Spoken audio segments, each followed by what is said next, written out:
पहले ये एफर्ट जो है वो शुरू की थी, ये देखते हुए कि सडनली अमेरिकन इन्फ्लुएंस नज़र आ रहा था पाकिस्तान की जो रिजीम चेंज का जो नैरेटिव शुरू हुआ था उसमें। तो हमने सोचा कि क्यों ना हम यहाँ पे आके अपने लेजिस्लेटर्स के साथ बातचीत शुरू करें और उनको अप टू डेट करें कि असल सिचुएशन पाकिस्तान में क्या है। हम समझते हैं कि रिगार्डलेस कि पाकिस्तान की पॉलिसी क्या है at any given time, US का इन्फ्लुएंस जो है वो उस रीजन में हमेशा रहा है और रहेगा।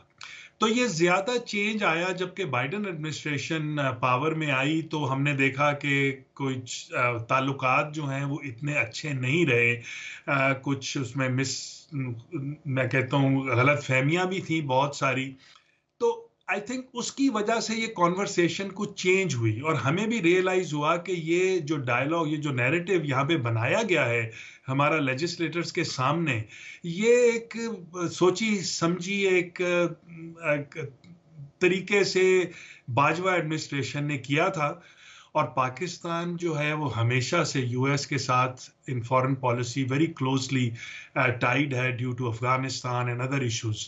हमारा मेन एफर्ट जो है इस वक्त वो यहाँ पे है कि इधर के जो लॉ मेकर्स हैं उनको हम इन्फ्लुएंस करें, और ये नहीं, इसलिए नहीं हम इन्फ्लुएंस कर रहे कि आप हमें इमरान खान को वापस पावर में लेके आए। एब्सोल्युटली वी नेवर, ये वाली बात कभी हमारी कॉन्वर्सेशन में नहीं आती है।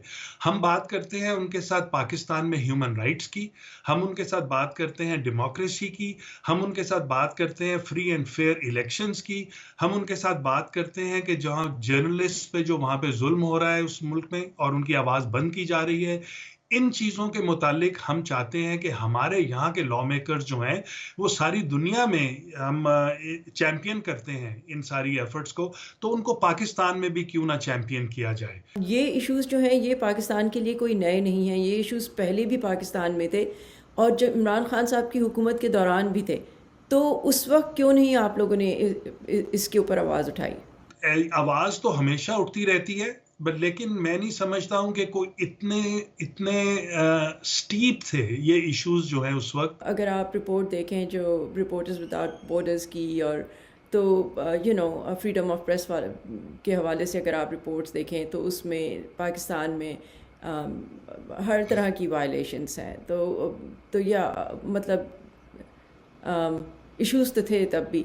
पीटीआई लॉबिंग पर $25,000 महाना एक फर्म को और 8,3300 दूसरी फर्म को अदा कर रहा है, एक ऐसे वक्त में जबकि पाकिस्तान को माली बहरान का सामना है। तो कुछ लोग सवाल उठाते हैं कि क्या एक पाकिस्तानी सियासी जमात इस तरह के खर्चे की मुतहम्मिल हो सकती है और इसका क्या फ़ायदा होगा? आज से कोई 3 साल पहले जब इमरान खान साहब पावर में आए थे, तो 3 से ज्यादा की बात है, मैं और आतिफ खान हम लोग तब इस्लामाबाद गए। हमारे यहाँ के एक लॉबिस्ट थे स्टीव, जो कि पाकिस्तान के लिए लॉबिंग मुशर्रफ एरा में भी कर चुके थे।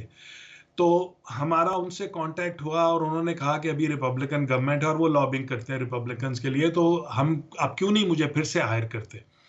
तो हम इस्लामाबाद गए, हमने इमरान खान साहब से एक मीटिंग की, उनसे पूछा।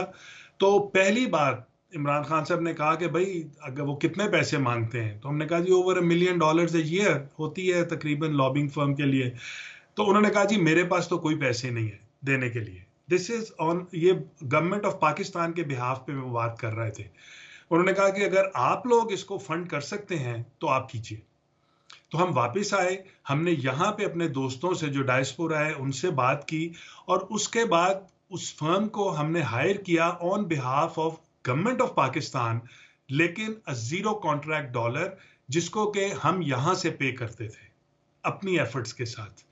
तो उसी बात को अब आगे चलते हुए मैं आपको बताता हूं कि वही दोस्त हमारे जो हैं, जो उस जमाने में भी हमारी हेल्प कर रहे थे, उन्होंने ही ये ऑफर किया कि वो हमें हेल्प करेंगे।